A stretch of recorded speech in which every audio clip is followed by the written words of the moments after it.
this topic. Gonna make a lot of females mad, but I think it's time that we stop congratulating women that leave men in relationships. Like, good job, girl. He was a piece of shit anyway.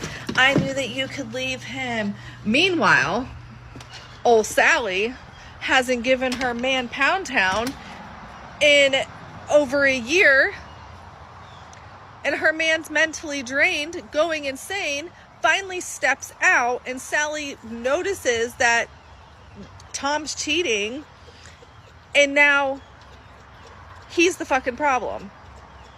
I think we really need to start normalizing that most of the problem in good marriages that were good in the beginning, and because the woman wasn't holding up her end of the relationship anymore.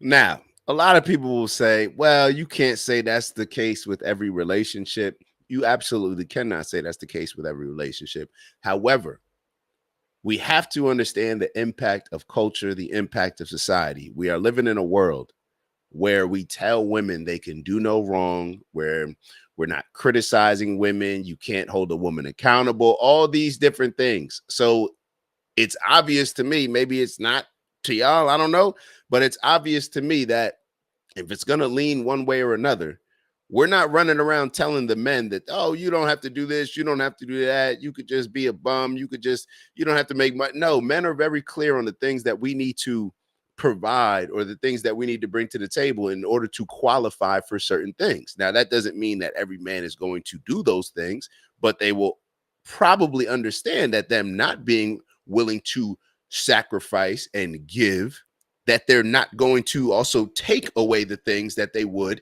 if they did give. They understand the balance. We talk about this all the time. When a group of men meet a group of women, it's very clear from the dynamics amongst the men that who should be talking to who qualifies for who. Then on the flip side, when it's the group of women, all those group of women will think that they qualify for that one guy, the one that everybody wants. Y'all know what I'm saying. So we can sit here and say, well, this is not all relationships, but in my opinion, that's why I'm showing it to y'all. We are creating a society that, and based on the culture that we're pushing, we're creating a society where men and women, we're not compatible. We're not compatible. When we sit back and wonder, well, why aren't men and women getting married as much? Why aren't men and women having kids as much? Well, we weren't raised to be compatible with each other. And we're also living in times where we don't need to be married as much. So you have the necessity's not there, right? We don't need to get married to make sure that we can have kids working out on the farm. And we're looking at kids having kids to make sure that we can pay the bills. It's not like that. We don't, women, just from a women's standpoint, you no longer have to rely on a man. You can have your apartment by yourself. You can have your apartment with your girls. There's not that need there.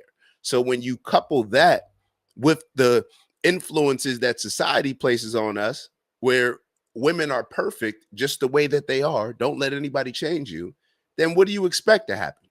All right, my fault. I haven't been looking at the comments, but maybe that's I figured there would be something in there. All right, so Unc wrote, from the start of creation, life and sex has been part of life between man and woman. Somewhere back in the day, you can blame the Romans of promoting it, but I don't have to go any further. All right. And that's why the woman that uses sex to advance somewhere in her position in life, to me, is only doing what God gave her the ability to do at the age that she is, because they only have about 20 good. Okay. First and foremost, want to give a huge shout out to everybody that continues to tap in with us, like and subscribe and join our community. If you haven't already, please make sure that you do. We look forward to engaging in some dope combo with you that can help us all elevate. So like, subscribe, and maybe even share the video if you're feeling real generous. On that note, we'll let you get back to the video. See you soon. So, Unc, let me ask you this. So you think that women should be using, now when you say use, what do you mean by using their sexuality to advance their position? Like, what exactly do you mean by that? Because the question that comes to mind, and the topic that comes to mind, is, let's say, like a Joy Taylor. who will say that, hey, I'm going to sleep my way to the top and I'm going to use it as leverage if I get into a position where I either need to get a raise or if I'm potentially getting ready to be fired where my job is on the line, I'm going to use it to my advantage. Now, are you saying to almost use it, but have a certain amount of integrity with it? Because I don't think that all women, I guess, should use whatever it is that they have to get a desired result. But there has to be a certain amount of integrity there, it seems like. And maybe I'm not saying it right. Like, for example, men were attracted to pretty women, right? So I don't think that a woman should wake up and not want to make herself look as presentable, as beautiful as possible. I think men should be doing the same thing. You should make yourself look as presentable and as attractive as possible. You should work out. You should take care of the things that you're eating. You should be all these different things. But to me, it's using it for the right reasons, I guess. Would that be the case? I don't know. Let's keep going. Let's keep going. But Hulk wrote, but yes, they do use it, sleeping with the boss or someone to get ahead, and that's also an advantage for both sexes. Unfortunately, it takes the one that's using it for the ability. Yeah, discipline, discipline, I guess comes to mind for me. All right, let's keep going. Oh, I'm too tired. Oh, my stomach hurts. Oh, I have a headache. I don't want to right now. Like, I think that happens more often than not. And then when the man does step out, all the other women are like, girl, he was a piece of shit anyway. Girl, he wasn't worth it. Girl, blah, blah, blah. I haven't detected any lies yet. I haven't detected any lies yet. And I'll be totally honest. When we going back to the question that I asked earlier, why would we want to get married? When I talk to married, like people have asked me why aren't I married yet? Why haven't I settled down with all the, when I talk to a lot of people that are married, 8 out of 10, and I feel like I'm being generous, 8 out of 10 of those marriages don't seem attractive to me. They seem like a headache. In the majority of cases, it seems like the man is extremely unhappy, just staying there either for the family, for the kids, or just because it's more convenient, or they don't want to break up and get divorced, all these different things. I'm just being real. 8 out of 10 of the marriages that I speak to, whether it's my homeboys, whether it's some older people that I may work with, whether it's a random stranger at the coffee spot, whatever it is, I'm just being totally honest. When I look at a lot of the marriages and when you actually talk to a guy, because guys will present their marriages as being amazing on Instagram and all this other stuff. But when I actually have had conversations with my friends that not all of them, I'm just saying some of them that I have that are married, I don't want that. And I'm not going to accept that. Now, that's where the scary part comes in, because I a divorce would be tough for me, especially with families. I just see how hard that is for different families. But at the same time, it's like my mindset with everything is I'm a hustle player. I was a hustle player. Y'all know, all skin knee team in high school. I'm a hustle player. And I'm the type, if the team, if we need to do something for the team, I'll figure out, I'm going to figure out how to make it happen and how to put in the extra work to fix a situation. But that's why relationships are so tough, because you're relying independent on the other person having the same mindset and mentality as well. And when they don't, then it becomes a situation or a relationship where it's not mutually beneficial and the value exchange is improper. There's an improper value exchange. And when there's two people in a relationship or more than two people, and there's a dynamic in that situation where one person feels that they're giving more than they're getting, it's always going to present a problem, in my opinion, just from what I'm seeing. So, ladies, I'm just being totally honest. When it comes to this stuff, in my opinion, this is something that the ladies got to step up on. And the ladies that are stepping up on it, you probably have these conversations with your friends as well.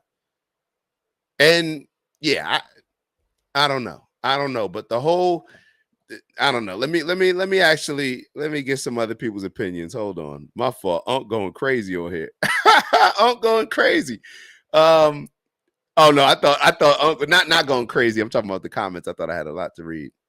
It's called a honeymoon phase and a marriage for a reason. Antonice wrote, marriage is the best thing I've ever experienced. Antonice, this makes me smile. I'll be totally honest. It makes me smile.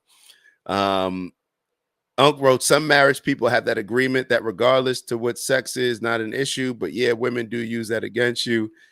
Being a 60-year-old man, trust me, I heard all the excuses probably a dozen times. Each each different with different sidelines. Yo, I'm just being honest, yo. And this is the thing. That's why I said, and Anthony said this is true.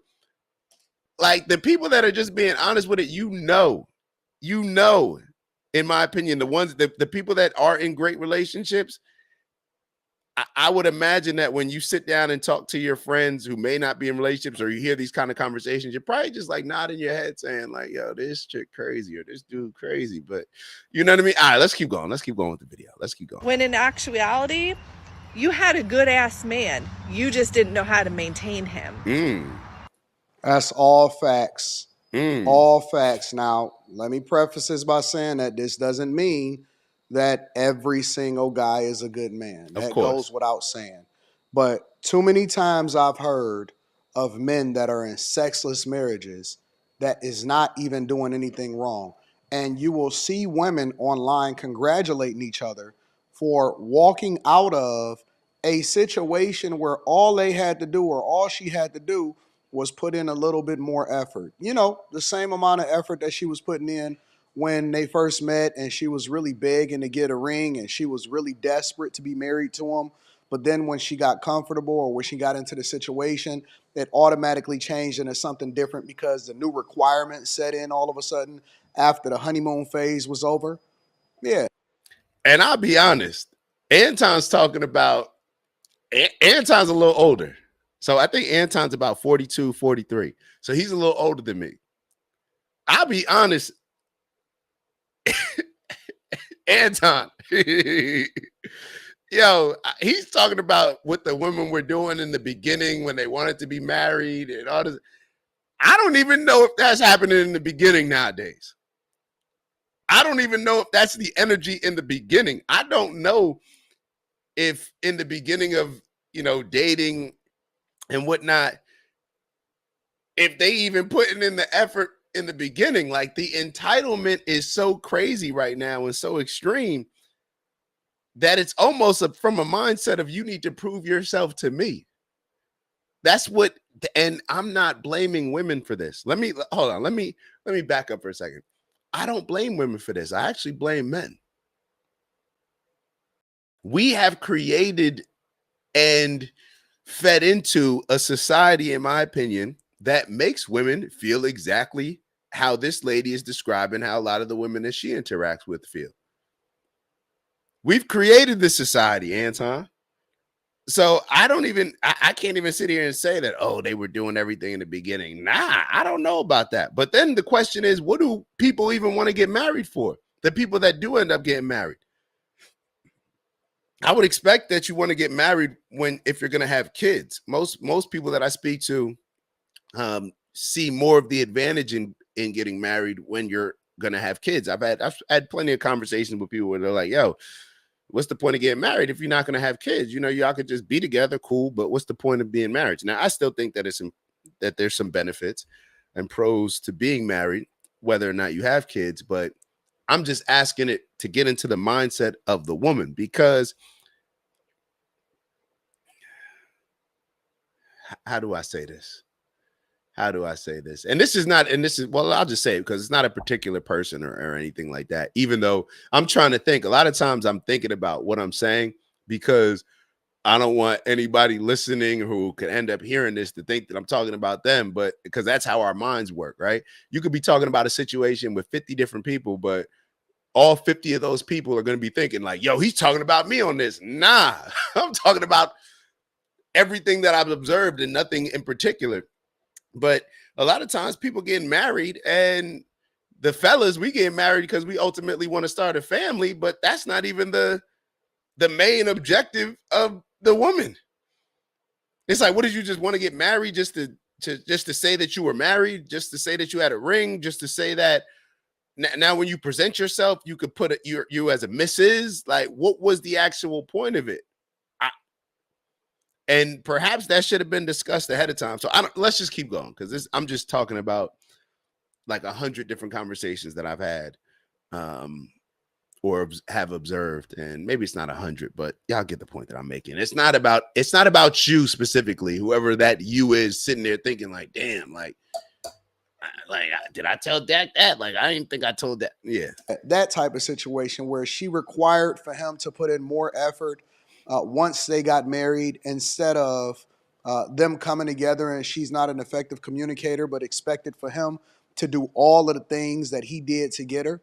You know, the woman that is emotionally connected to the person that she's at work with, because he don't have to go home and deal with all of her. He only get the best of her. And so she's more submissive to her boss or to the guy that she's at her work husband with than she is to the person that actually loved her enough to give her to give him his last name.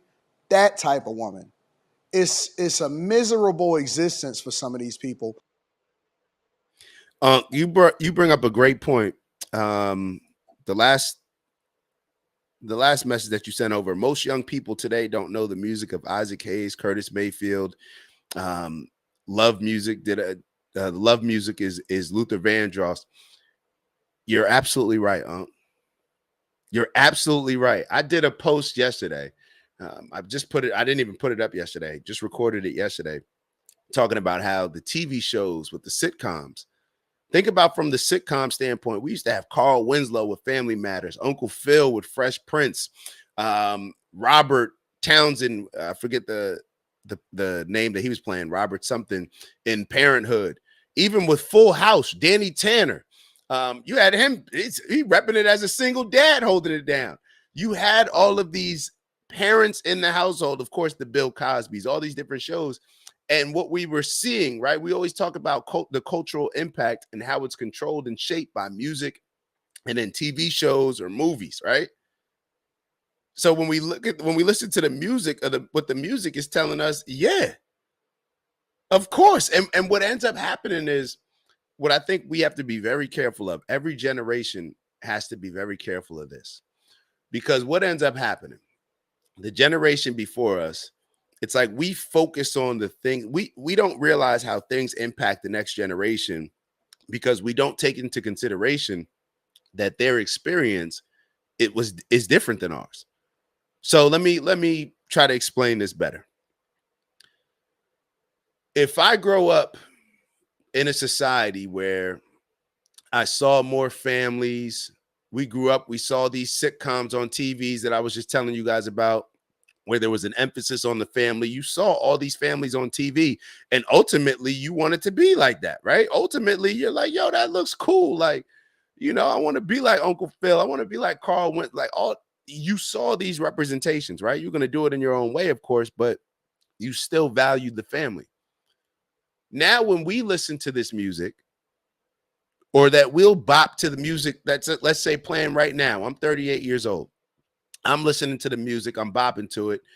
My experience is totally different than a lot of the music that is currently being played. So that music may not impact me the same as it would have impacted me if my experience was, let's say, more so aligned with the music that's being pushed right now. So therefore, it doesn't impact me the same way because my experience is different. Let's say the young kids now, they didn't grow up with the sitcoms that we saw on TV. They didn't grow up with like what Unc's talking about, even the generation before, where they're listening to the type of music with Luther Vandross, Isaac Hayes, love music, Marvin Gaye. It's a totally different energy that's being pushed to the kids nowadays.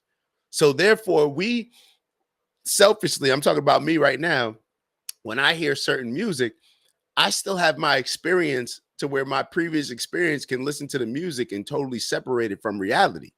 But the experience of kids now growing up, they have a totally different reality. So the music aligns more with their reality, so it impacts them in a greater way. So I hope that's making sense.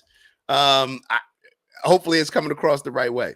Ew, it's Dak. Just want to thank you for checking out our video and visiting the OG Network. If you enjoyed the video, please make sure that you give us a like. And if you're looking to join a community of inspired individuals striving for purposeful abundance, subscribe. And if you're feeling real generous, share the video with some friends and family. All right, I'll see y'all soon. Ew.